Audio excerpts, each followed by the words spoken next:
The mother, with a heavy heart, returned the doll to the shelf, her wallet having no room for childish luxuries. Little did she know that the wealthy gentleman who was observing the scene had a plan that would surprise everyone. Elara hurried along the cold sidewalk, Lily's little hand held firmly in hers. The autumn wind tousled both their light hair, bringing with it the smell of damp leaves and the promise of rain. The small town, a dot on the map, was slowly waking up under the Saturday sky, shops one by one raising their metal doors. "Remember, Lily, we're only buying what's necessary," Elara murmured, adjusting her daughter's bangs that stubbornly hid her sapphire blue eyes. "Later, Mommy has to go to work." Lily nodded, her golden braids swaying. At 6 years old, she already understood the weight of the word essential. No whims, no extras. The laundry salary barely covered rent and bills, leaving a pittance for everything else. The general store was on the edge of the street, with its faded facade and a sign where the paint was peeling. A soft jingle announced their entry into the stuffy, dusty environment. Messy shelves displayed a bit of everything: school supplies, cheap toys, cleaning products, and household items. "Good morning," the attendant grumbled, without even looking up from her magazine. Elara consulted her wristwatch, an inheritance from her deceased mother, already very worn. She had exactly 40 minutes before her shift started. She needed new notebooks for Lily, the old ones were almost finished, and maybe some colored pencils, if the budget allowed. "Mommy, look what's here!" Lily's excited exclamation pulled Elara from her calculations.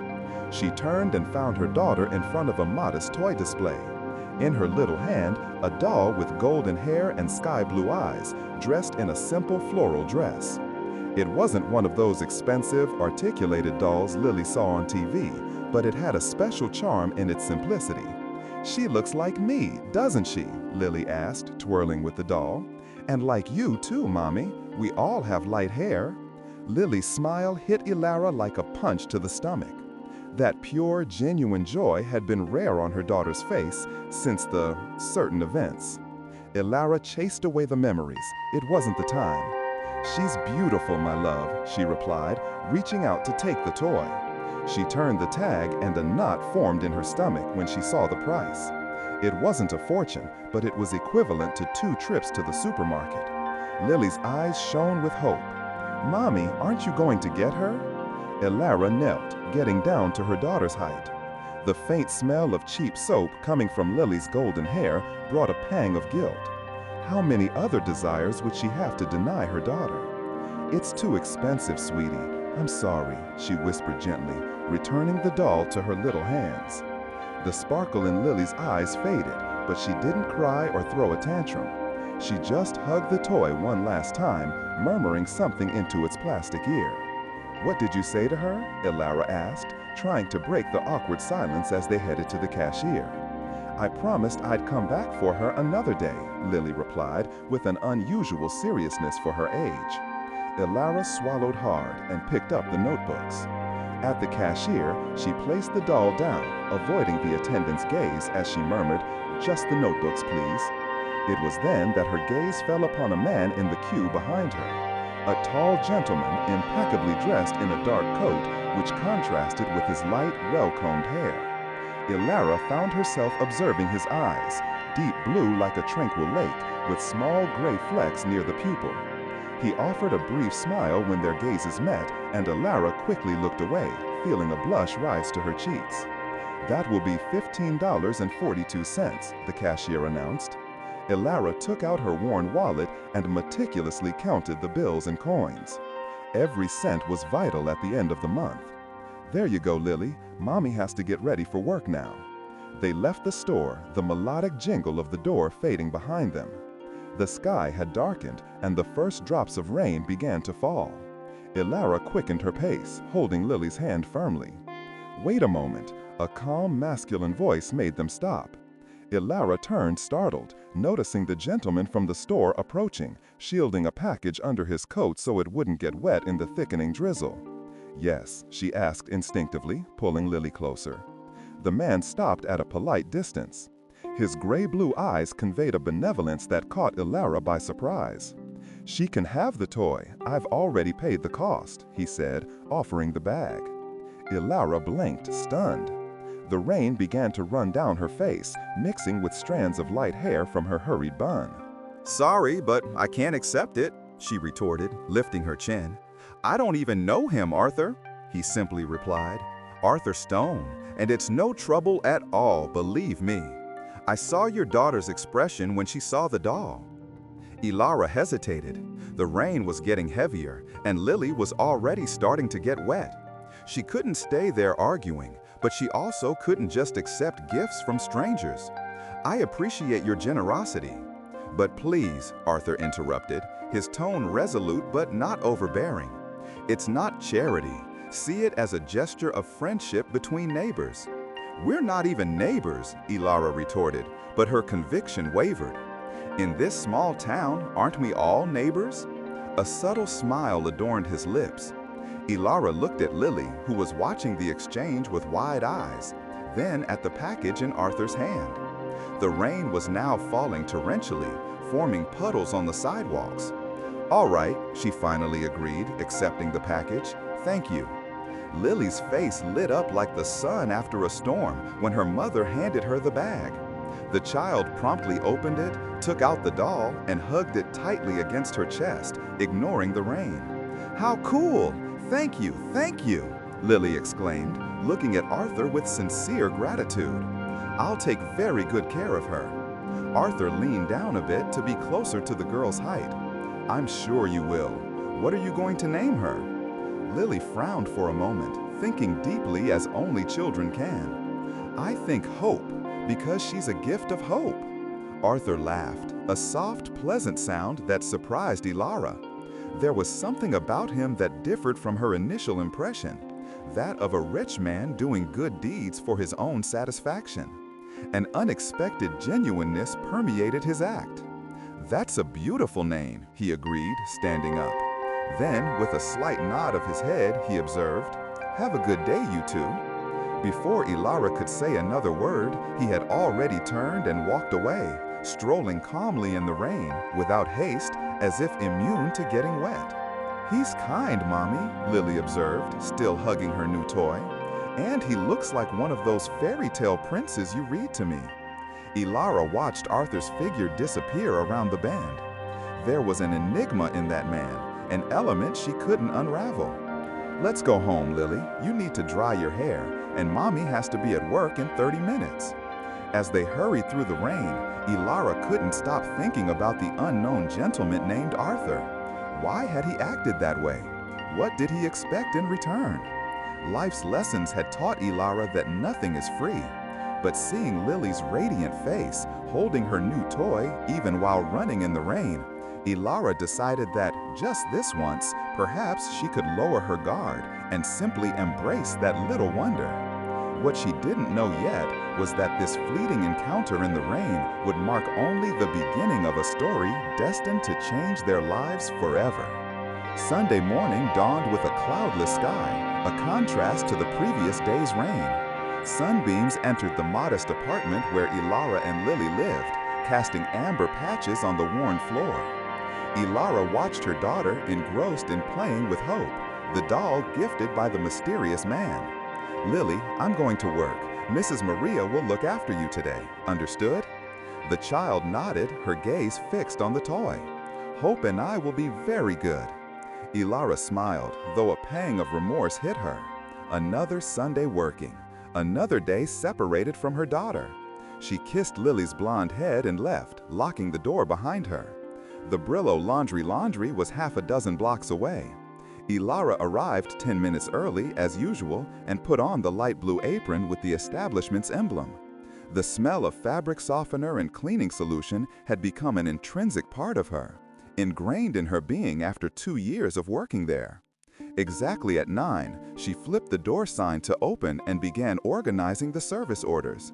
Sundays were usually less hectic, which offered some relief. Her body still ached from Friday's extended shift. The door chimes tinkled at 9:32.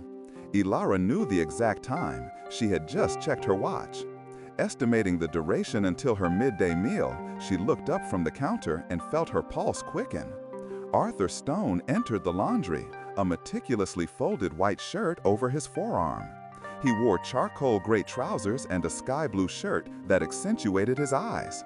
His light hair gleamed under the artificial lighting of the place, perfectly styled. For a brief instant, silence reigned between them. Ilara wondered if his surprise was equal to hers or if he knew of her employment there. The last option seemed more plausible. He, after all, knew her name somehow. "Good morning," Arthur broke the silence, moving towards the counter. His smile was restrained but sincere. What a pleasant surprise. Ilara suspected it was no mere coincidence, but simply returned the greeting. "Good morning, Mr. Stone." "Just Arthur, please." He placed the shirt on the counter. "I really needed a reliable laundry, and this one came highly recommended." "We're the only laundry around here," Ilara observed, allowing herself a slight smile.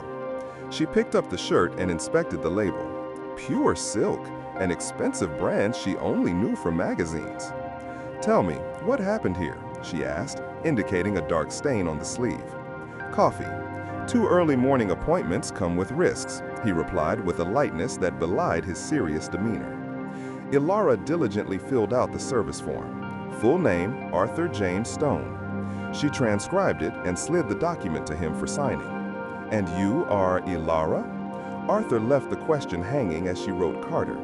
"Ilara Carter." She paused before continuing. "Thank you for the doll." "Lily won't let go of hope, not even to sleep." Hope? Her gaze sparkled with curiosity. Was that the name she chose? She called it a gift of hope. Ilara blushed slightly, understanding how that could be interpreted. "Not that we consider it. I mean, it's a beautiful name," Arthur interjected softly. "I'm glad she liked it." A comfortable silence settled. Ilara placed the shirt on a hanger and attached a tag. "It will be ready by tomorrow afternoon," she announced, returning to her professional manner. "Any special care?" "Just the attention you deem appropriate for silk." He showed no intention of leaving, leaning gently against the counter. "Have you worked here long?" The question was direct, but Ilara sensed an unstated depth to it. Usually, she would keep her answer concise. Customers rarely cared about her personal affairs. But something in Arthur's blue-gray eyes seemed to encourage her to talk. 2 years, since I moved here with Lily."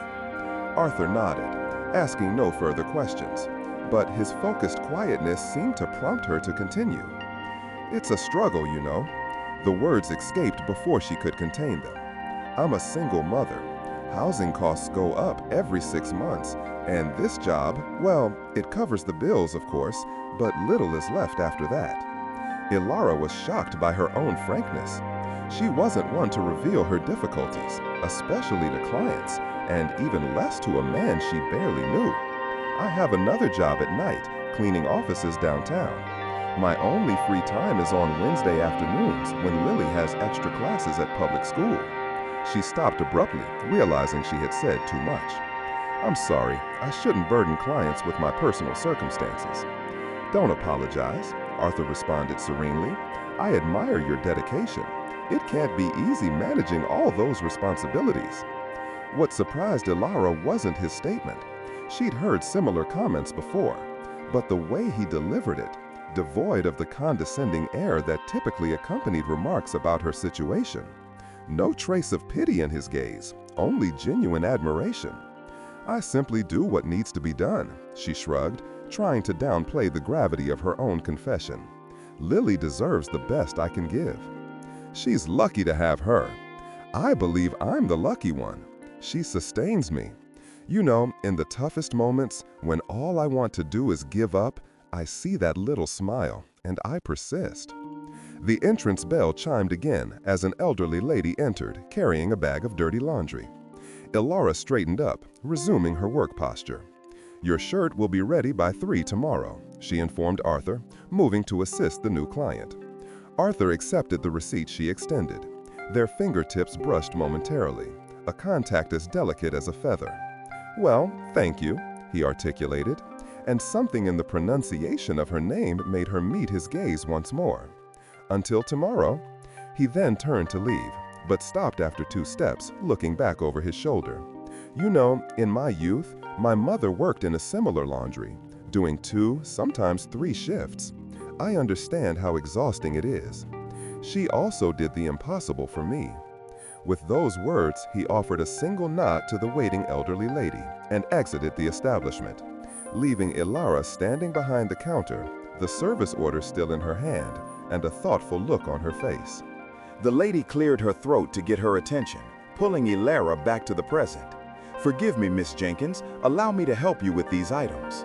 As she automatically performed her tasks, sorting clothes by color and material, Ilara couldn't stop reflecting on Arthur's revelation. She hadn't imagined that the refined man, with his luxurious clothes and confident demeanor, could understand any aspect of her existence. He possessed complexity she hadn't noticed during their first meeting. The washing machine spun at their steady pace, the usual hum that soothed her daily routine. But an alteration had occurred, a small shared perception, a brief glimpse of the individual behind the surface. Ilara found herself looking towards the entrance multiple times throughout the day, even knowing he wouldn't reappear before the next day. When her work finished, darkness had already swallowed the exterior. Ilara exchanged her apron for her worn coat and ventured into the cold night, pondering what she would prepare for Lily's dinner with the few remaining provisions in the refrigerator. She was tired, yet strangely invigorated. Perhaps it was just the comments of a benevolent passerby who had bought her daughter a toy.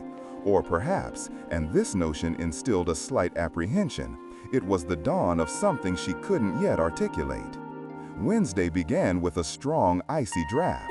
The firmament twinkled like scattered jewels on a deep indigo fabric as Arthur walked down the small town's main street. His dark coat protected him from the cold, while his mind wandered between financial documents, conferences, and, unexpectedly, a particular laundromat. He didn't intend to visit that night. His silk garment had already been collected the day before, delivered by another employee. Nevertheless, his feet carried him in that direction, as if guided by an invisible map. The internal light of the Brillo Limpo laundry remained on, despite the digital display at the entrance indicating closed. Arthur slowed down, peering through the glass. Inside, Ilara was sweeping the floor, while a small, light-haired figure, Lily he recognized, perched on a tall stool near the counter, swinging her legs and playing with a doll he immediately identified as Hope. Arthur paused, uncertain. He wished to avoid appearing intrusive or, worse, alarming them with an unexpected appearance. He was about to continue his journey when Ilara looked up and noticed him through the glass. Her blue eyes widened slightly in recognition. After a brief pause, she gave a subtle nod. Encouraged, Arthur returned it, and before he could determine his next move, Ilara approached the entrance, unlocking it. "Good evening," she pronounced, opening it just enough to speak with him. "Did you come to pick up another garment?" A slight playful nuance in her voice caught him by surprise, a welcome surprise. "Actually, I was just passing by," Arthur replied. Then, observing Lily peeking curiously from her seat, he added, "Hello to you too, Lily." The little girl offered a shy smile, holding up the doll for him to see. "Hope wanted to say hi to you." Ilara opened the door wider, giving Arthur a full view of the establishment's interior. "We're almost done for today." "It must have been a busy day, I imagine," Arthur observed, noticing the faint signs of tiredness under her eyes. "Are you still doing your night shift at the offices?" Ilara seemed surprised he remembered that specific detail. "Not tonight. Wednesday is my only night off." A pleasant silence settled between them. Outside, the breeze intensified, making the foliage sway on the sidewalks. The streetlights flickered, casting moving shapes similar to ethereal specters. "Have you had dinner yet?" The question arose before Arthur could reconsider. Ilara blanked, seemingly caught off guard. "Not yet. We were going to the corner market before heading home." Arthur felt a sudden impulse.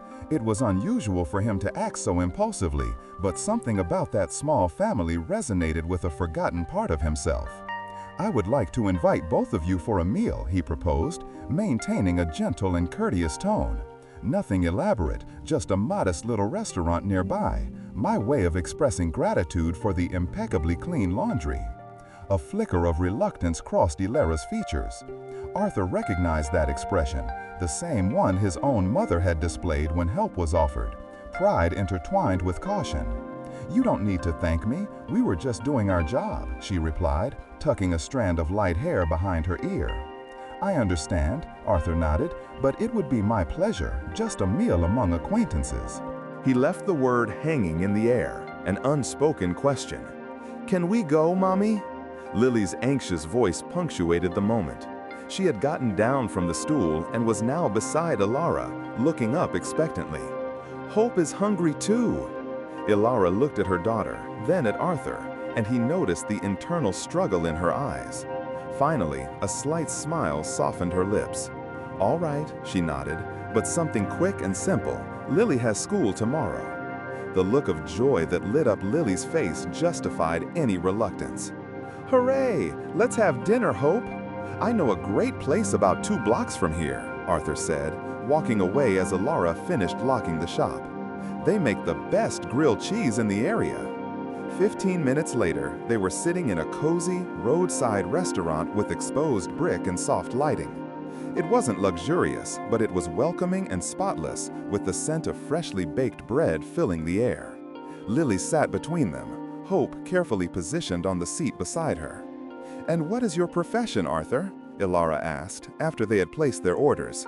Grilled cheese sandwiches for everyone and a strawberry smoothie for Lily. "I operate a modest consulting business," he replied, taking a sip of water. "We help local companies expand, refine procedures, and things like that." "That sounds secure," Ilara observed, a slight blush tinting her cheeks, as if she had just recognized the importance of her words. Arthur smiled. "It is secure, yes, though it hasn't always been. I started from scratch after college. Those were difficult times." Sophia, with a gleam of curiosity in her eyes, teased. "So now the handsome guy is buying dolls for people he doesn't even know?" Arthur, with a smirk, replied, "Only for very special people." The waiter arrived with the sandwiches, cutting the mood. Lara let out a wow at the sight of the mountain of melted cheese between the toasted bread. "Is it better than mac and cheese?" she asked her mother with wide eyes. Sophia laughed, a sound Arthur noticed he wanted to hear more often. "You'll only know by trying it." The next few minutes were filled with a pleasant silence, the kind from those savoring good food. Arthur noticed Sophia, who was cutting Lara's sandwich into tiny pieces, blowing on each one to cool it before tackling her own. Unpretentious gestures, full of affection, that she herself might not even notice. Sophia pulled him out of his trance with a, "Do you have children?" Arthur shook his head. "No, I never got married." "Why?" Lara blurted out, with that sincerity only a child has. "You're so handsome." "Lara," Sophia reprimanded, but Arthur just laughed. "Thank you for the compliment, young lady," he said. "I guess I never ran into the right person, or maybe I was too busy running my business." "You sound a bit sad talking about that," Lara said, taking another bite of her sandwich. Sophia opened her mouth, ready to scold her daughter, but Arthur interrupted her with a subtle gesture. "It's just that sometimes life doesn't follow the script we imagined," he confessed. "But that doesn't mean it's bad, just that it's different." The conversation flowed, light and easy, about the weather, Lara's school, and the small details of the city. Not a word about financial struggles or sad stories. It was like a truce, a borrowed piece of time, where they were just 3 souls sharing a meal. When Lara yawned for the 3rd time, Sophia glanced at her watch and her eyes widened. "Almost 9. Let's go home, my daughter." Arthur immediately asked for the bill, discreetly ignoring Sophia's attempt to split the cost. Together, they walked out into the cold night, and Arthur made sure to accompany them home. "It's only about 6 blocks, Sophia warned, but didn't protest when he started walking beside them. Lara, somewhat sleepy but still excited, held her mother's hand, Hope snuggled under her other arm. Every now and then, she would peek at Arthur, smiling, as if checking if he was still there. The walk to the modest building was serenely silent, punctuated by an occasional comment about the shop windows or the stars above. Arriving there, Sophia stopped at the door. "Thank you," she said, her voice almost a whisper in the calm night. "It was very good." "The pleasure was all mine," Arthur retorted. And, with a little smile for Laura, he added, "I hope Hope had fun too." "She loved it," Laura exclaimed, swallowing another yawn, "and I did too." Sophia smiled at her daughter and then turned to Arthur. "Good night then." "Good night, Sophia." "Good night, Laura." Arthur only turned to leave after the two disappeared through the gate. Walking under the starry sky, he felt a different warmth in his chest. A no-frills dinner, honest conversation, genuine laughter. Small details that somehow were filling a hole he didn't even know existed. There, in his luxurious apartment across town, Arthur realized that for the first time in a long time, he didn't feel alone with his thoughts. Friday dawned gray, with a fine drizzle that calmed the city. Arthur watched from the window of his office on the second floor of a discreet building in the heart of the city. Below, a hurried coming and going of people, each under their colorful umbrella, formed a living mosaic. The phone ringing brought him back to the harsh reality of spreadsheets and contracts. "Mr. Black, the 10 o'clock meeting has been canceled." Diana, his assistant, informed him from the other end of the line. "Mr. Silva had a family emergency." "Thank you, Diana. Reschedule for next week," he replied, then hung up. Arthur leaned back in his leather chair, turning to the framed photo on his desk. A woman with gray hair and blue eyes identical to his smiled at the camera. It was Helena, his mother, who had left him 3 years ago. With that unexpected free time, he remembered a shirt he still hadn't picked up from the laundry. There was no rush, but something prompted him to put on his coat and leave. The rain intensified as he parked in front of Clear Wash. The place was almost deserted. Only an elderly woman waited near the door while an employee arranged laundry packages. And there was Sophia behind the counter, her blonde hair tied in a somewhat messy bun. Even from a distance, Arthur noticed the deep dark circles under her blue eyes and her slightly stooped posture, like someone fighting against fatigue. Still, she offered a polite smile to the customer. Arthur waited for the customer to leave before approaching. Sophia noticed him, and a recognition that warmed him inside lit up her face. "Good morning," she said, her professional voice a little softer. "You came for the shirt, right?" "Good morning," he replied, observing her ease in that small space. "Yes, though with no rush at all." Sophia checked the receipt and went to the ready clothes rack. Arthur noticed a slight drag in her step. "Is everything all right?" he asked, genuine concern in his voice. Sophia seemed surprised by the question. "Oh, yes, just a tough shift last night at the offices. I went up and down a lot of stairs." She returned with the shirt, impeccably folded and packaged. "Here it is. The coffee stain is completely gone." Arthur took the package but made no move to leave. Instead, he stood there watching Sophia carefully. Her precise movements, the impeccable organization of the receipts, the way she greeted each customer by name. "How is Laura?" he asked as he paid. Sophia's smile truly blossomed. "Good. She can't stop talking about dinner the other night. Lucia even got a new dress made of scraps. She's an artist." "Yes, very much so. I wish so much she could." Sophia fell silent, biting her lip as if regretting having said too much. "Have more opportunities," Arthur finished gently. Sophia nodded, the tiredness giving way to something deeper. Every mother wants the sky for her children, don't they? Sometimes we just don't know how to reach it. Arthur scanned the almost empty laundry room. Then he turned to Sophia.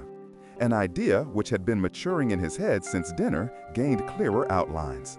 "Sophia," he began, his voice calm but with a certain resolute tone. "I want to make you a proposal." She raised an eyebrow, confused.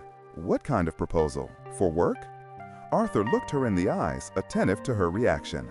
"My administrative assistant is moving at the end of the month. I need someone to take her place."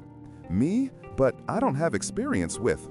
"You are a dedicated person. It's someone like you I need on my team," Arthur cut her off gently. "I've observed your work. You're organized, detail-oriented, and you get along well with people. We'll learn the rest." Sophia stared at him, suspicious, her body tense. "Why me?" The question was pertinent, and Arthur liked her frankness. "Because I saw potential, and because," he hesitated for a moment, "because someone did the same for my mother when I was Laura's age." The silence that followed carried the weight of 1,000 possibilities. Sophia looked at her own hands, then at Laura's photo that she kept hidden under the counter. "The salary is much better than here," Arthur continued.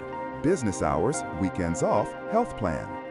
The impact of his words was evident.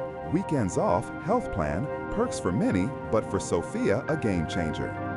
"What about Laura?" she asked, almost in a whisper. "I have no one to leave her with after school. The office has a small break room. She can stay there doing her homework until you finish." Diana, my current assistant, sometimes brought her daughter. Sophia gasped, her eyes welling up with a whirlwind of ideas.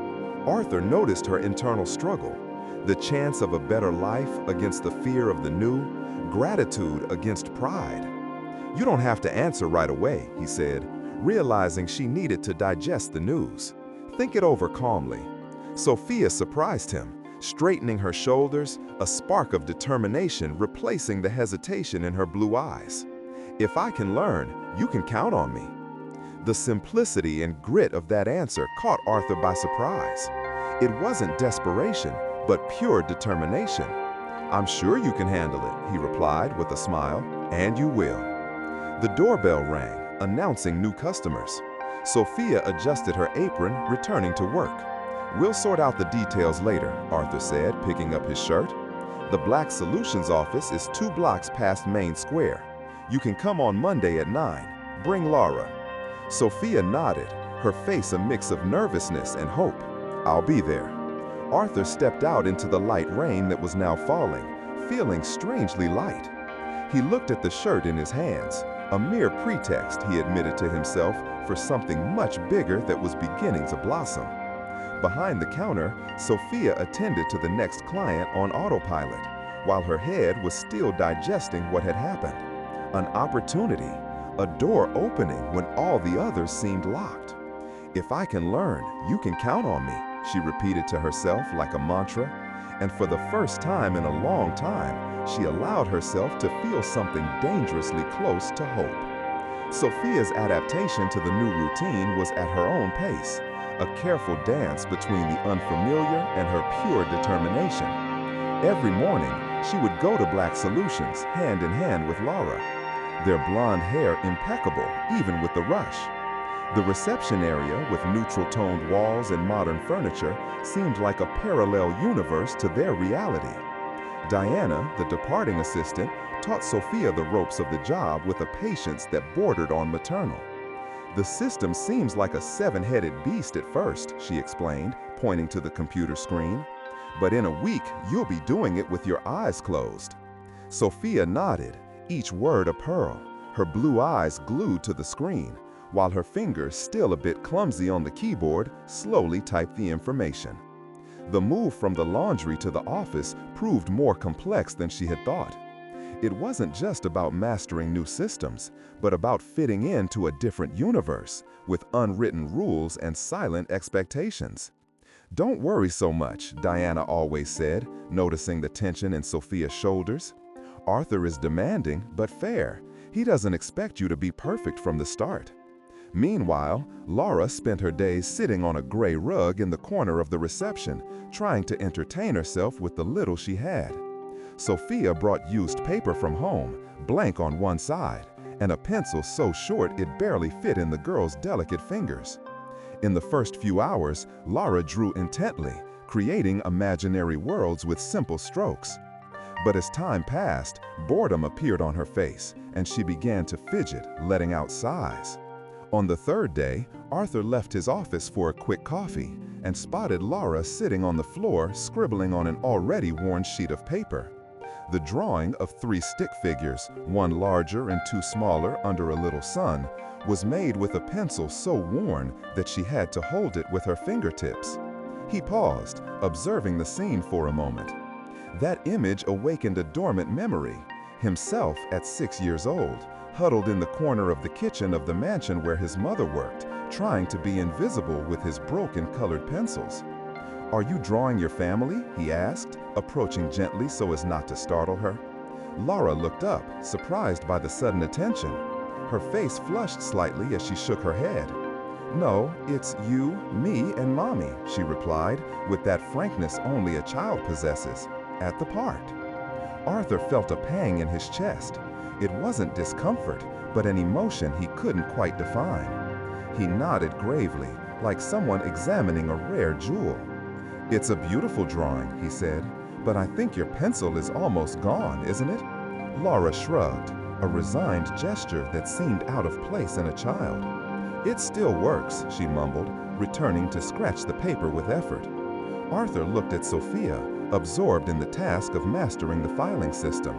He saw the same determination on her face that he had just noticed in her daughter. Without another word, he headed for the coffee maker, his mind already formulating a plan. The next morning, Arthur arrived at the office before Diana herself. He left a package on her desk and straightened some documents while he waited. Hearing the sound of the door, he looked up and saw Sophia and Laura entering, noses and cheeks a little flushed from the morning cold. "Good morning," he greeted, getting up. "I hope you slept like angels." "Good morning, Mr. Black," Sophia replied, still formal, not accustomed to calling him by his first name at work. "Yes, thank you." "Hi," Laura said, a little shyly, hiding behind her mother while hugging Lucia, her inseparable blonde doll. Diana arrived shortly after, bringing with her the smell of freshly brewed coffee. "Good morning, everyone. Sophia, today we're going to tackle the billing system. It's simpler than it looks, I promise." While Sophia was getting ready for another day of learning, Arthur picked up the purple backpack that was on his desk. It was brand new, with sturdy fabric and zippers that seemed unbreakable.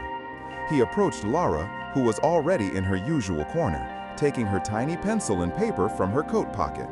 "Laura," he called softly, "I brought something that might make your days here more fun." The girl looked at him curiously, those big blue eyes, copies of her mother's.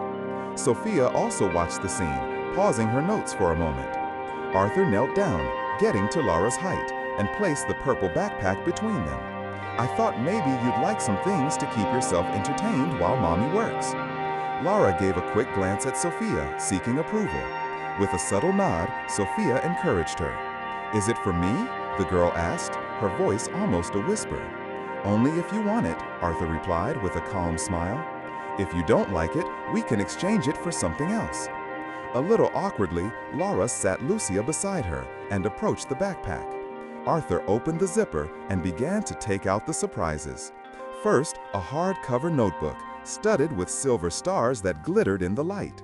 Then, a box with 24 different colored pencils, all impeccably sharpened. A trio of books, one activity book full of puzzles and mazes, another with drawings to color, and a third with short stories and eye-catching illustrations. Finally, a purple pencil case matching the backpack, containing an eraser, sharpener, blunt-tipped scissors, glue stick, and some colorful markers. With each item that came out of the backpack, Laura's eyes opened wider and wider, as if seeing magic. When Arthur stopped, she stood paralyzed, admiring the small treasure in front of her. "Didn't you like it?" he asked, a worried furrow on his brow. The question seemed to wake Laura from her trance. Slowly, she reached out her hand for the notebook, picking it up with almost religious tenderness. She opened it gently, as if the pages might crumble to the touch.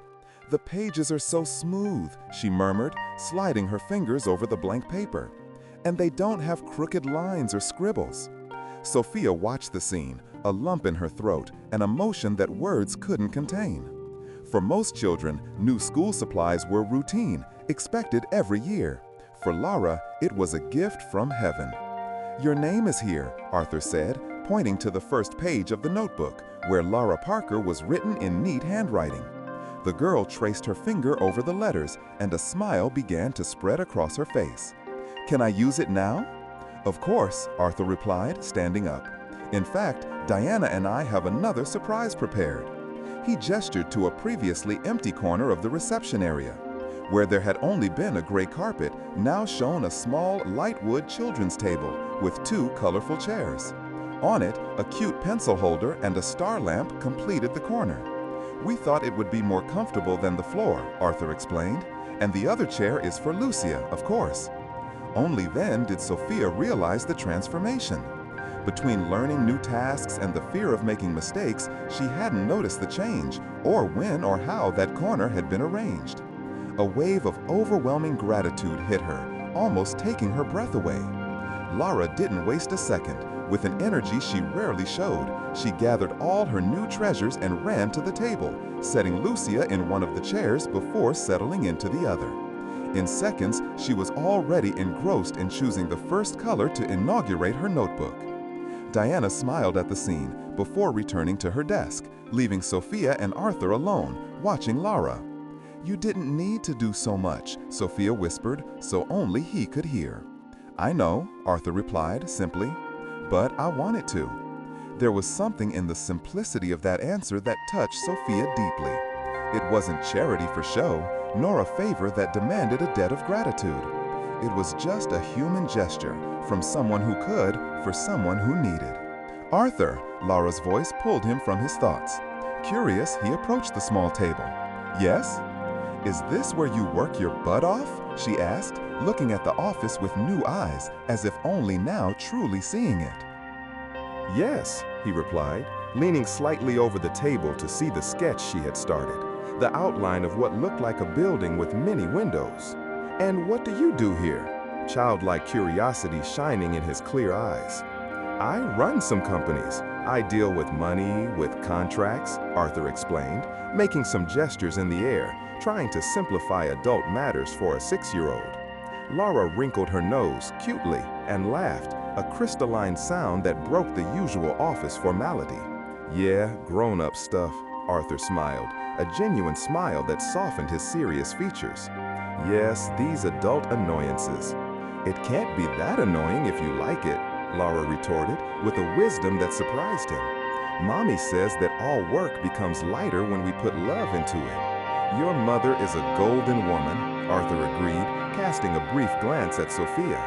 From her post at the reception, Sophia watched the interaction between her daughter and the new boss, with a lump in her throat, an emotion she could barely hold back. There was a naturalness there that caught her by surprise. Arthur, who was usually all formal and reserved, talked to Lara without beating around the bush, as if she were an adult, deserving of attention and respect. A stubborn tear blurred her vision. Sophia blinked, trying to hide it, but it was in vain. The emotion flowed silently, as she saw something there that she didn't even know she desired so much.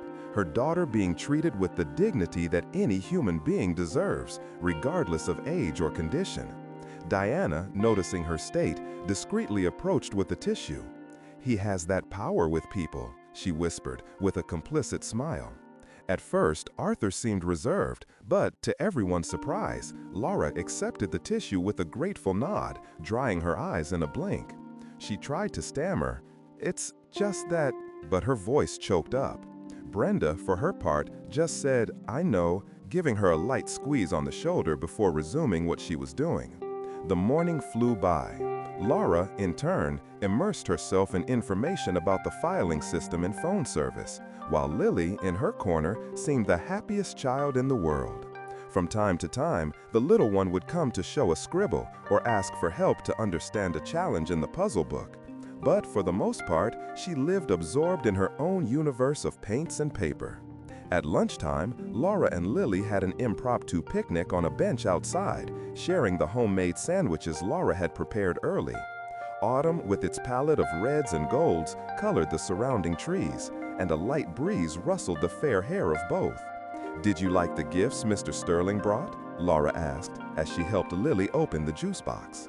The little one nodded, a wide smile on her face. "He's very nice, Mommy.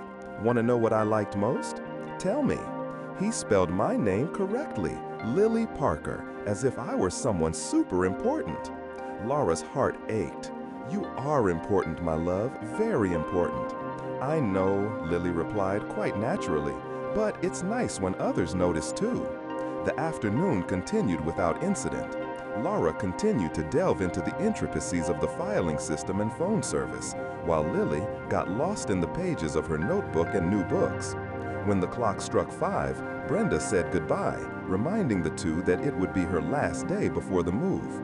As Lara packed up to leave, Arthur came out of the office with a large navy blue backpack and a bag of bread in his hands. His face wore an expression that Lara still couldn't read, perhaps a mixture of satisfaction and a certain nervousness. "I'm glad you didn't leave," he said, placing the backpack on the reception counter. "I have another surprise for you." Laura felt a slight shiver. As kind as he was, she didn't want Arthur to think she was expecting special favors. "Arthur, you've already done too much for Lily. We don't need anything else." "I got Lily a spot in a school very close by," he cut her off, his voice calm but firm. A heavy silence filled the room, almost palpable. Laura looked at the blue backpack, then at Arthur, then at Lily, who was following the conversation with growing curiosity.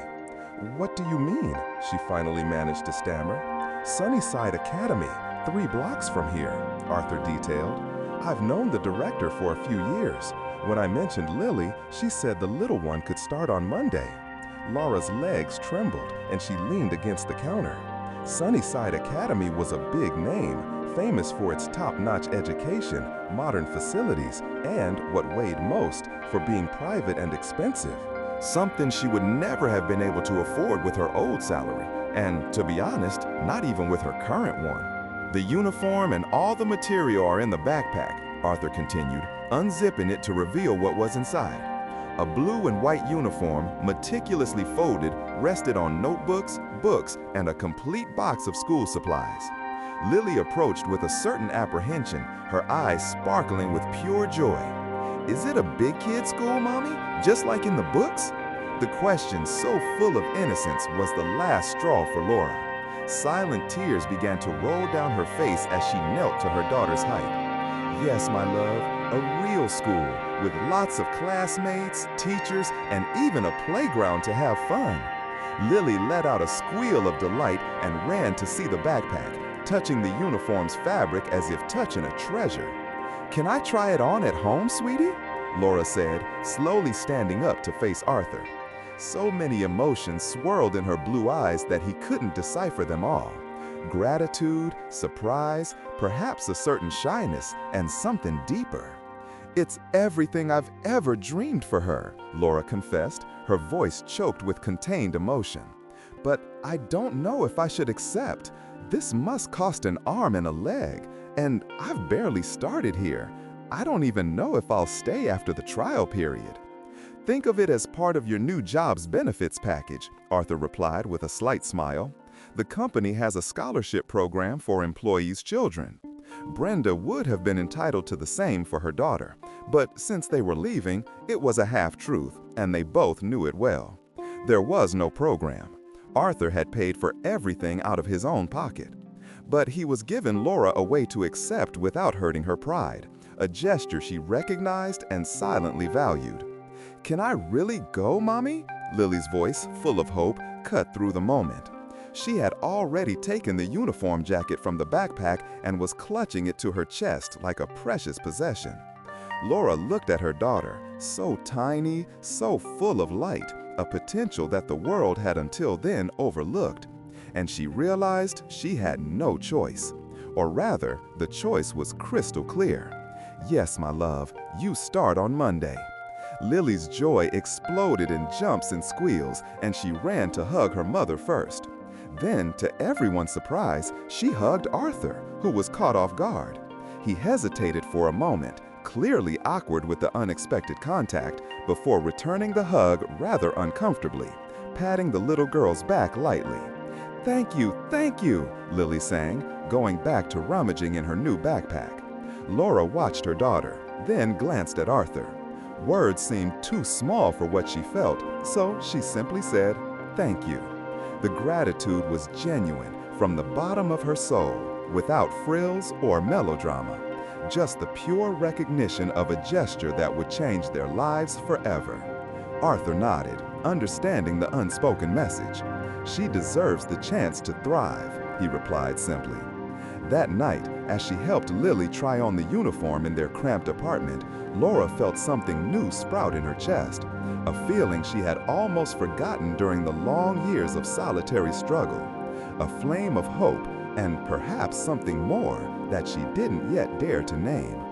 The alarm clock rang at 6 in the morning, but Lily had been awake for at least half an hour, her blue eyes glued to the ceiling, waiting for the green light to jump out of bed. When the little sound finally filled the small room, she sprang up as if she had springs in her feet.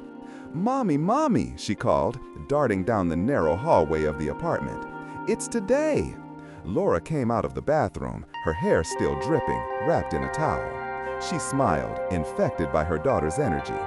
"Calm down, little one," she asked, drying her hands to check the time. "We have plenty of time to get ready without rushing." But Lily was far from staying still. She ran back to the room and opened the wardrobe where the brand new uniform was hanging, kept in a transparent plastic bag. The navy blue and white of Sunnyside Academy seemed to shimmer under the faint morning light entering through the window. "Can I wear it now?" she asked, hopping on one foot. "First, breakfast," Laura replied, heading to the kitchen. "We don't want to get the new clothes dirty, do we?" 20 minutes later, with her belly full of toast with jam and a glass of milk, Lily finally got the green light to get dressed.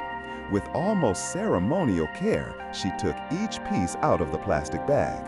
The pleated navy blue skirt, the white button-down shirt, the sweater with the school emblem on the chest, the knee-high white socks, and the shiny black shoes that completed the look. Laura helped her with the shirt buttons, watching her daughter transform before her eyes. It wasn't just the uniform, but her posture, the sparkle in her eyes, a newly awakened dignity. "You look absolutely beautiful," Laura murmured, her voice a little choked. Lily twirled in front of the mirror, admiring her reflection with wide eyes. "I look like a proper student." "You are a proper student," Laura corrected with affection. "Now, let's do something with this hair." Sitting on the edge of the bed, Lily was unusually quiet while her mother brushed through her silky blonde hair, which usually caused a fuss during this ritual. Today, she seemed to understand the importance of the moment.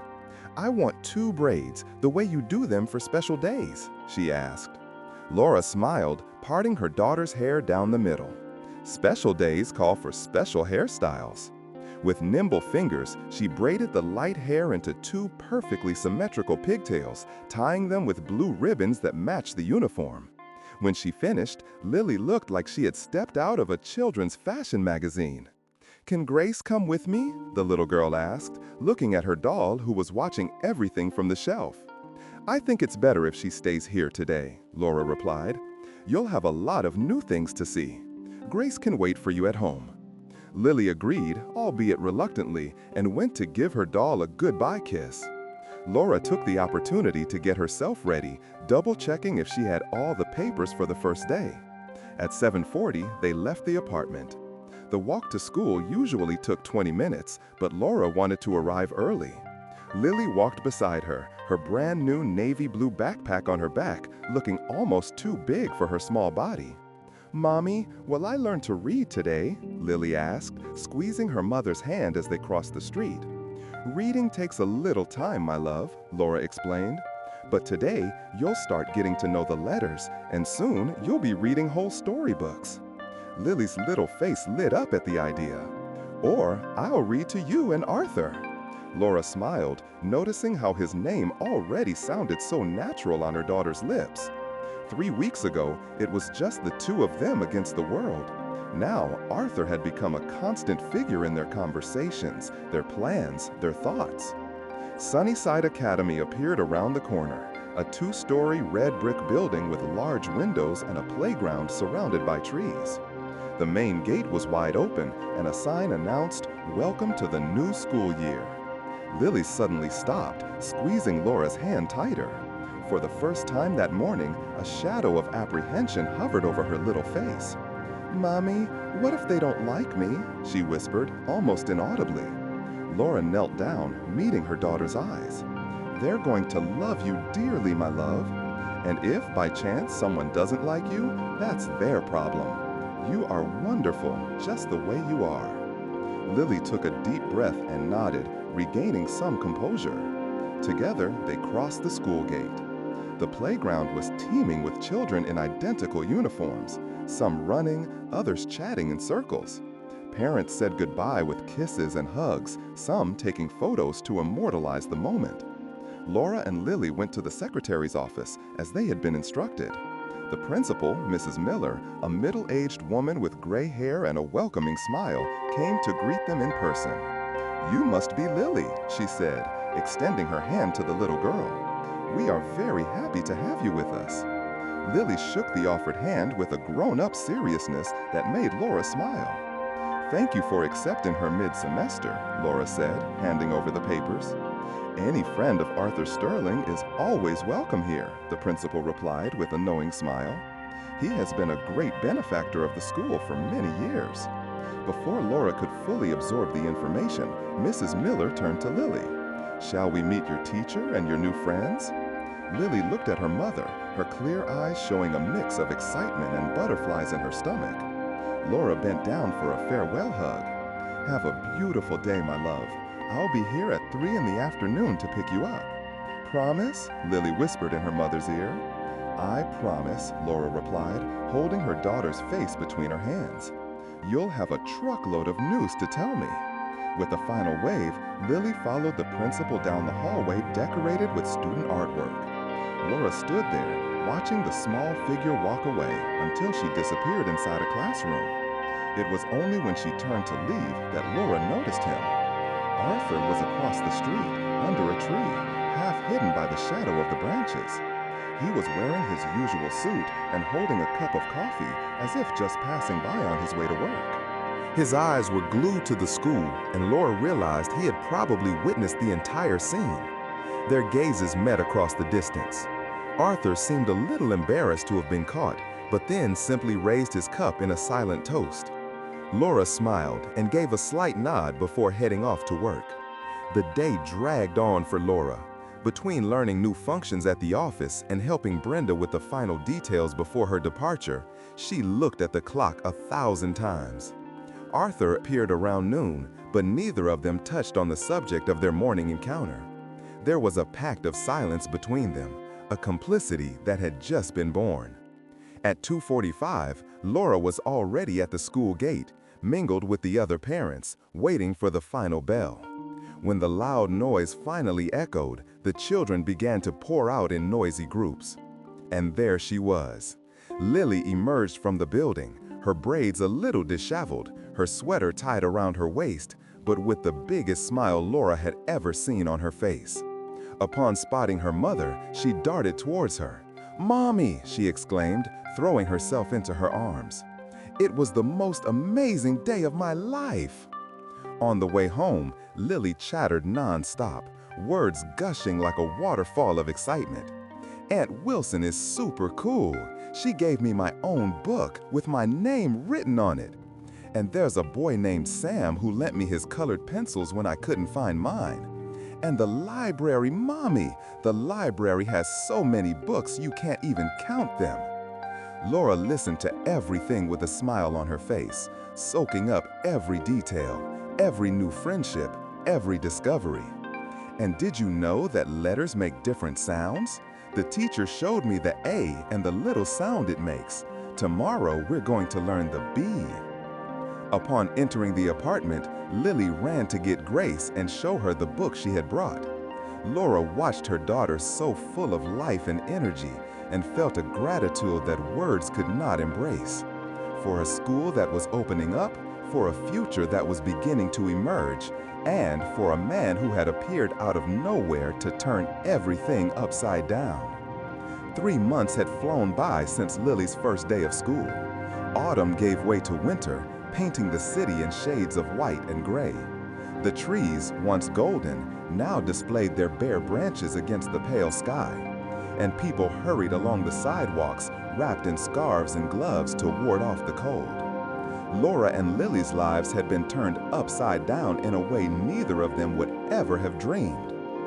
Laura's new job at Sterling Advisors not only brought money into her pocket, but also a routine that allowed her to be home every evening and on weekends with her daughter.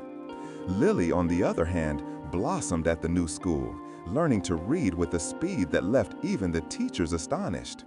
And then there was Arthur, a constant, discreet presence and a safe haven in their lives. It started with small things, a ride home on rainy days, an occasional lunch on Saturdays, some trips to the park when the weather cleared. Nothing was planned or scheduled. It simply happened, as if an invisible magnet pulled them into each other's orbit. That Friday, after a bone-chilling day, Arthur suggested they order a pizza for dinner. "I know a pizza place that delivers," he commented casually, as he helped Lily with her coat at the end of the day. "We can eat at your place if you don't mind." Laura nodded, feeling that comfort that was already at home between them. It wasn't the first time they had dinner together, but something about that night seemed to have a different flavor. A silent expectation hung in the air, something neither of them dared to name. Dinner was a party, largely thanks to Lily, who enthusiastically talked about her role in the school's Christmas play. "I'm going to be a star," she announced, standing up to show how she would shine on stage, twirling with her arms open. Arthur let out a laugh, a sound so genuine that it still surprised Laura every time she heard it. He was different around Lily, softer, less reserved, as if the girl's presence dissolved an invisible barrier he kept up. When they finished the meal, Lily insisted on showing Arthur her new storybook. The three of them settled on the living room sofa, the girl nestled between them, reading slowly, spelling out the more complicated words, occasionally peeking at the adults for an okay. It wasn't long before Lily's eyes started to droop. The school day, the excitement of Arthur's visit, and a belly full of pizza finally took their toll. In the middle of the second story, she dozed off, her blonde head nestled in the arm of the sofa, her breathing soft and rhythmic. "I think I should take her to bed," Laura murmured, but made no move to stir. "She looks quite comfortable," Arthur replied, his gaze fixed on the sleeping little one. "And it's so cozy in here." Outside, the snow had started falling again. Small white flakes danced against the window, already dark with night. The silence inside the apartment was so pleasant it was palpable, broken only by the ticking of the wall clock and Lily's sigh. "Arthur, would you like some coffee?" Laura finally asked, getting up very carefully so as not to wake her daughter. Arthur nodded and followed her to the small kitchen, separated from the living room by a narrow counter. The space, despite its simplicity, was utterly charming. Yellow curtains on the windows, a table with 4 chairs, and some of Lily's drawings pinned to the refrigerator door with colorful magnets. Laura busied herself brewing coffee, feeling Arthur's presence behind her. There was something in the quietness of that moment that seemed to highlight every minimal sound. The water boiling, the clinking of cups, his soft sigh as he leaned against the counter. When the coffee was ready, they sat at the table, their cups steaming, an ephemeral barrier between them. Laura stirred the dark liquid, watching the swirls form, gathering courage for the question that had been gnawing at her for weeks. "Do you have anyone in your life?" The words came out almost in a whisper, but in the silence of the kitchen, they resonated as clear as a bell. She didn't take her eyes off the cup, afraid of what she might find on his face. Arthur didn't answer immediately, and the silence stretched so long that Laura almost regretted asking. Only the soft sound of snow hitting the window filled the void between them. "My father left early," he finally began, his voice softer than usual. "My mother was a cleaner." Laura looked up, meeting his gaze. The grayish blue in his eyes seemed more intense under the gentle kitchen light. "I built everything with her," Arthur continued, spinning the cup between his hands. "We started from scratch, literally. I studied during the day and worked at night. She sometimes did 3 shifts. He paused, a somewhat sad smile hovering on his lips. She was an extraordinary woman, strong as a rock, but so sweet. And she never lost faith in tomorrow." Laura listened in silence, realizing she was witnessing something rare. Arthur Sterling letting his guard down, revealing the man behind the impeccable facade of the successful businessman. "I was able to repay her in the end, give her some comfort." His voice choked a little, and he took a sip of coffee before continuing. "I built my empire, bought us a good house. She could finally rest." Arthur looked at a distant point, as if he saw something Laura didn't. "But she left us a few years ago. Cancer." He took a deep breath. "And since then, all that's left is silence." The simplicity of that last sentence hit Laura hard. In those few words, there was a lifetime of battles, victories, losses, and tremendous loneliness. Suddenly, a lot of things clicked into place. His gentleness with Lily, the way he immediately understood their situation, the generosity that never smelled of calculation or condescension. Clara, in an almost unconscious gesture, lightly touched his fingers on the table. Leo noticed the touch, surprised, but without recoiling. "You have a good heart. Your mother would be so proud." Leo closed his eyes for a moment, and upon reopening them, his eyes revealed a fragility Clara had never seen in him. Without saying a word, he simply turned his hand, seeking and finding hers, intertwining them. They stayed there, holding hands, as the snow outside covered the world in white. They didn't need vows or grand plans, just two hearts that had already experienced the weight of loneliness, now recognizing each other in a safe harbor. In the living room, Lily, asleep, mumbled something indecipherable before sinking back into slumber. The soft sound brought a mutual smile, a silent reminder of the bond that already united them.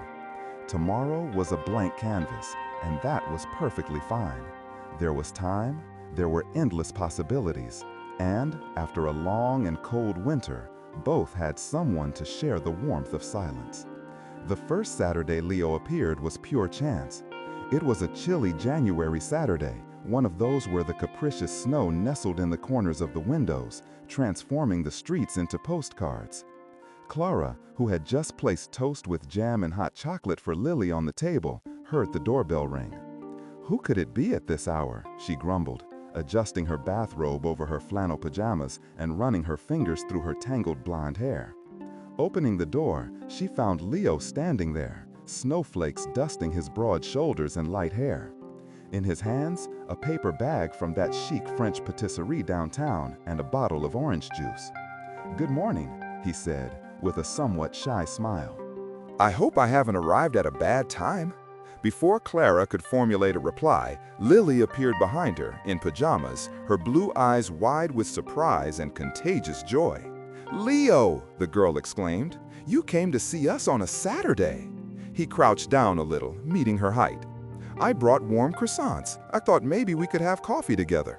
"We weren't expecting you," Clara said, with a slight embarrassment at her own disheveled appearance and the modest apartment, which she hadn't yet had time to tidy up. "I know," he replied, with a nonchalant shrug. "It was an improvisation, if it's not a good time." "It is, too," Lily interrupted, grabbing his hand and pulling him inside. "I've missed you since yesterday." Clara couldn't help but smile at her daughter's enthusiasm. "Well, it seems the vote has been cast. Please come in, but close your eyes to the mess." That spontaneous Saturday morning marked the beginning of a new phase. Without them noticing, a new rhythm was setting in. Leo, every now and then, would appear with children's books, always hand-picked. Other times, he would bring ingredients for them to prepare lunch or dinner together. But there were days when he arrived empty-handed, offering only his presence, and Clara was beginning to understand that this was the most valuable gift of all. In the middle of February, with winter still lingering, but the days already starting to stretch, the trio developed an almost telepathic synchronicity. On a particularly cold Sunday, they were spread out in the small living room, each immersed in their own world, but connected by that silent comfort that only intimacy builds. The living room, once a mere functional space, had gained a soul in recent months, taking on the air of a home. On the windowsill, a green plant, a gift from Leo, who insisted that a home without greenery was incomplete. Colorful cushions, found in a clearance sale, breathed new life into the worn sofa, making it an inviting place for coziness. The walls displayed Lily's drawings, an improvised children's art gallery that renewed itself each week, with new works replacing old ones. "Leo," Lily called out, breaking the cozy quiet. "Want to see what I learned this week?" He closed his laptop in the blink of an eye, as if no spreadsheet or contract in the world could compete with Lily's academic achievements. "Of course, my dear," he replied, pushing the computer aside and turning fully. Lily jumped up, showing off her math notebook. In recent months, she had blossomed, grown a good few inches, and gained a confidence that had previously only appeared in flashes. Her longer blonde hair framed a face that rarely lacked a smile.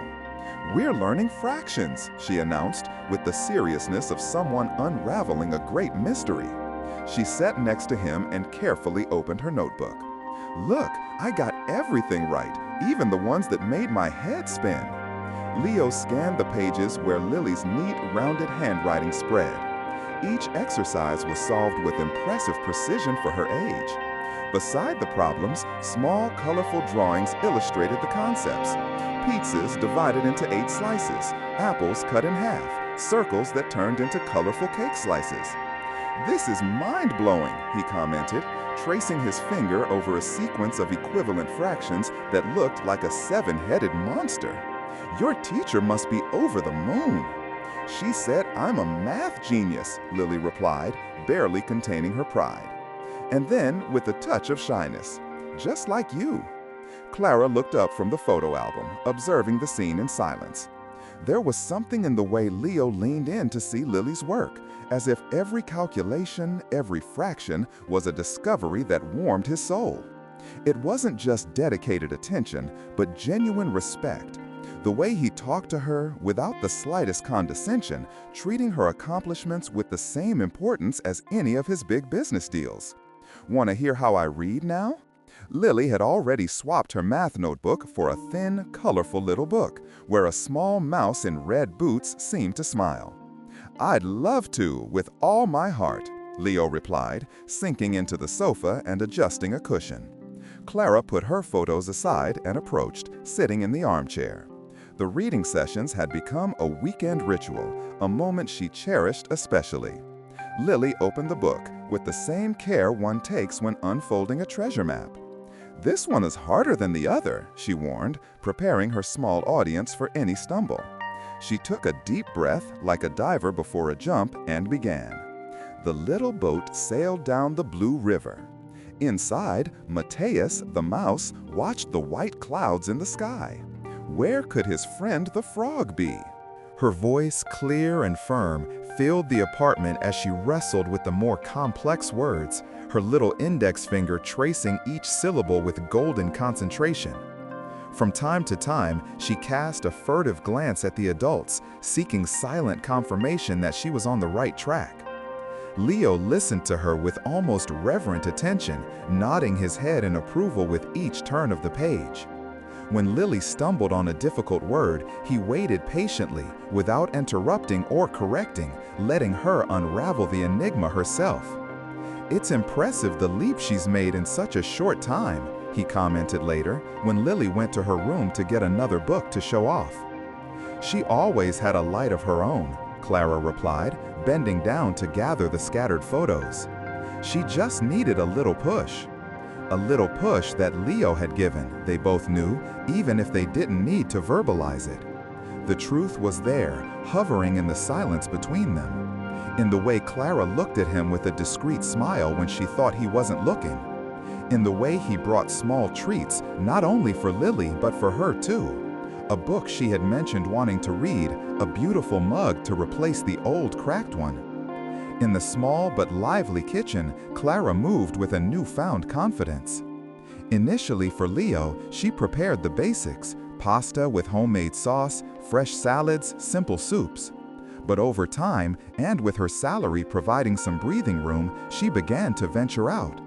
That Sunday, the smell of roast chicken with rosemary and lemon perfumed the air, mixing with the fresh bread Leo had brought from the artisanal bakery around the corner. The table was set with the dishes Clara had found at a sale, a mismatched set but with blue floral borders that made her dream of spring. "Need a hand?" Leo asked, appearing at the kitchen door as she peeked at the roast chicken. Clara smiled, indicating a bowl of cubed potatoes. "Can you season them with olive oil and rosemary and then cover them with a little of that grated cheese?" It was a trivial request, but the look they exchanged held the complicity of those who guard a well-kept secret.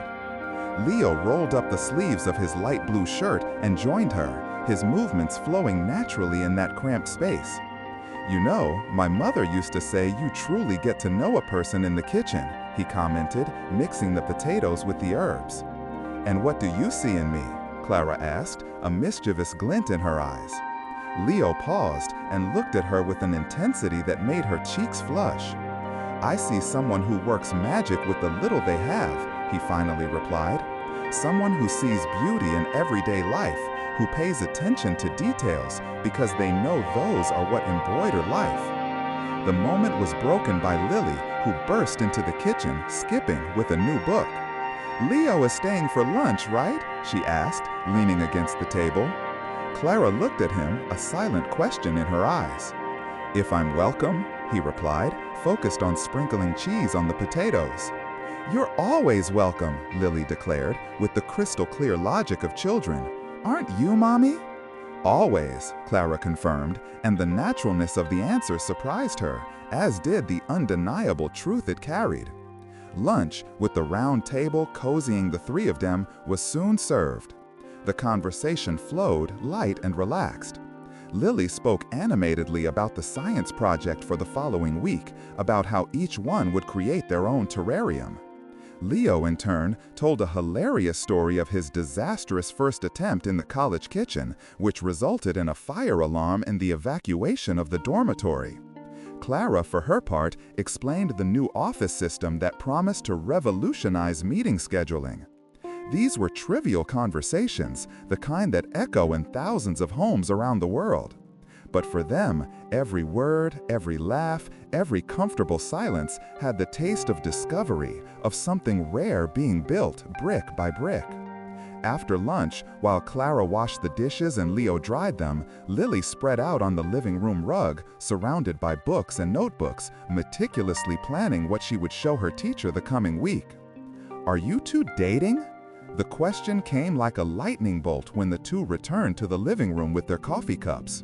Clara almost choked on her own saliva, feeling her face burn.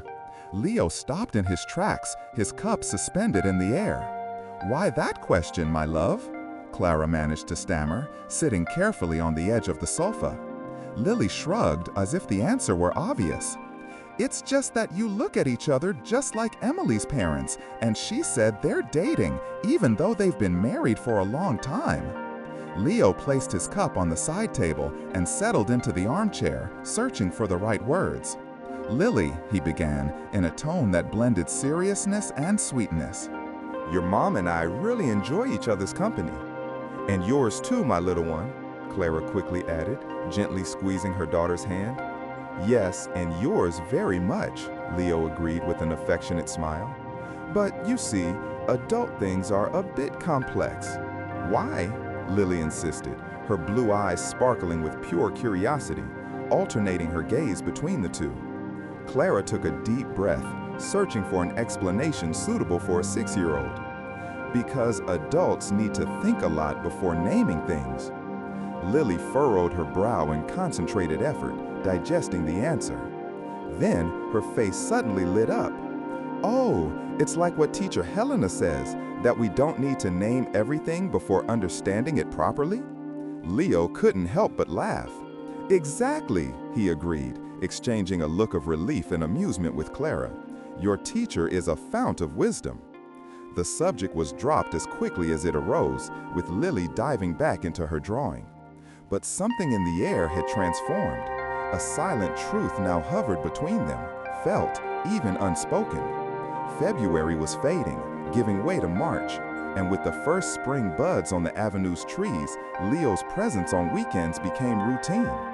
They no longer needed formal invitations or prior notice. He simply appeared on Saturday mornings, sometimes with fresh coffee and pastries, sometimes just with the newspaper under his arm and an idea for the day. Activities changed with the weather and mood. On sunny days, they were walks in the park, with Lily running ahead to feed corn to the ducks or pick flowers, while the adults followed at their own pace, their hands brushing occasionally, receding, only to find each other again. On rainy afternoons, their refuge was the apartment, with the board games Leo started bringing. Every home needs a good game collection, he insisted. or old movies, or the silent reading of their own books, too comfortable in each other's company to feel the need to fill the silence. On one of those quiet afternoons, with Lily dozing on the sofa, exhausted after a morning of endless play at the park, Clara found Leo on the small balcony, watching the fine rain that wet the street trees. "Did she crash out?" he asked, turning to her. Clara nodded, approaching him on the narrow balcony, exhausted herself. "You have a gift for exhausting a child." Leo smiled, his hand running through his blonde hair in a gesture she now recognized as a sign he was lost in deep thought. "She has contagious energy. She reminds me so much of my mother. Always at 1,000 miles an hour, doing 1,000 things at once." "You've been talking about her more lately," Clara commented, her voice soft. He took a moment to respond, his eyes following the drops that slid down the balcony railing. "I think it's because, for the first time since she passed away, I'm truly starting to understand what she wished for me." "And what was that?" "This here." He made a sweeping gesture that encompassed the balcony, the apartment, both of them. "A life worth living, not just work and success, but also bonds and belonging." Clara felt a warmth spread in gentle waves through her chest. Without another word, she reached out and took his hand, their fingers intertwining. Leo looked at their joined hands, then at her, and smiled, one of those rare, full smiles that transformed his usually serious face. "And you know what I like most about weekends here?" he asked. "What?" "The smell."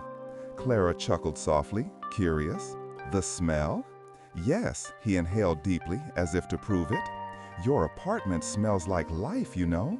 Good food, brand new books, colored pencils, sometimes that soft perfume you wear when we go out. It's as if every corner holds the essence of things that truly matter." Clara had never thought of it that way, but suddenly everything made sense. The small apartment, which had once been just a functional base between long and exhausting work shifts, now radiated a vibrant energy. There were Lily's drawings on the walls, books piled on the coffee table, the plants Leo had brought to life on the windowsills. But above all, there was laughter stored in the corners, conversations absorbed by the walls, and moments of shared quiet embroidered into the very air. "Leo, thank you for being a part of all this," she whispered, resting her head on his shoulder. Leo didn't need words.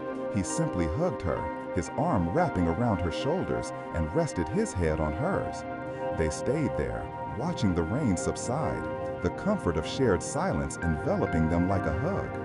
In the living room, Lily mumbled something in her sleep before falling back into a deep slumber. The sound brought the same smile to both their faces, a moment of silent complicity. There was no rush, no need for labels or grand plans. Day after day, weekend after weekend, the bond between them grew stronger, woven with moments like these, quiet, simple, perfect in their unassuming nature.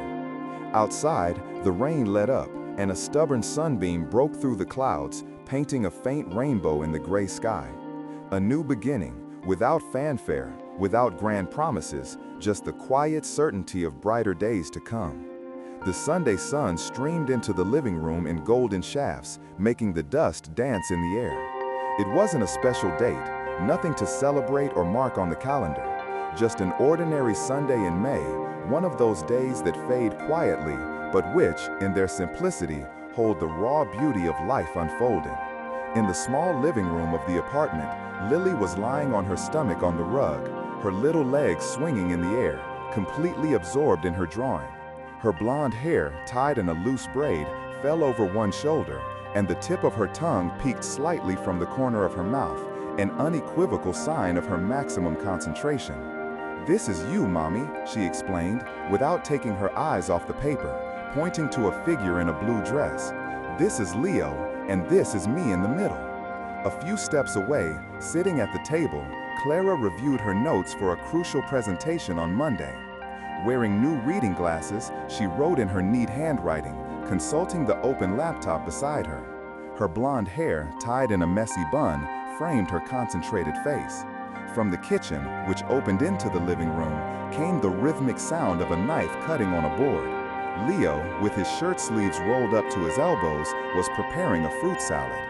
Strawberries, apples, grapes, and bananas transformed into perfect pieces under his hands, with a lightness and familiarity with the space that only time and a sense of belonging can bring. None of them spoke. They didn't need to. The silence was cozy, filled only by the scratching of Lily's colored pencils, the rustling of Clara's pages, and Leo's delicate slicing. Clara looked up from her notes and absorbed the scene before her. A wave of emotion hit her, unexpected. It wasn't sadness or fear, but that kind of profound happiness that borders on pain. Her life had always been marked by goodbyes. The father she never knew, the mother who left too soon, the ex-husband who disappeared when Lily was still a baby, friends who drifted away when the boat rocked. And then, without warning, without grand vows or drama, Leo arrived, with his constant, reliable, true presence. Leo looked up, as if he had felt her thoughts. Daniel's light blue eyes met Clara's, crossing the small distance between the kitchen and the living room. "A past full of curves taught me that many people simply leave," Clara whispered, her voice choked with pent-up emotion. "But you stayed." A gentle smile bloomed on Daniel's face, that particular smile of his that always dispelled the usual seriousness of his expression. They didn't need words. The silence said it all.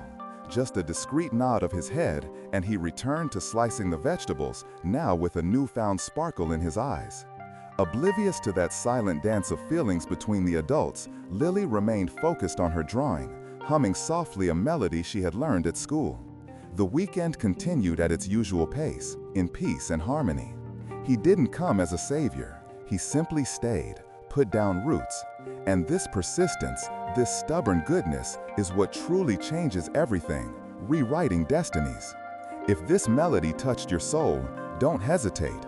Join our community, subscribe to the channel, and activate the bell so you don't miss any of the next chords of this saga. Leave your like so that this tale of permanence can echo in more hearts.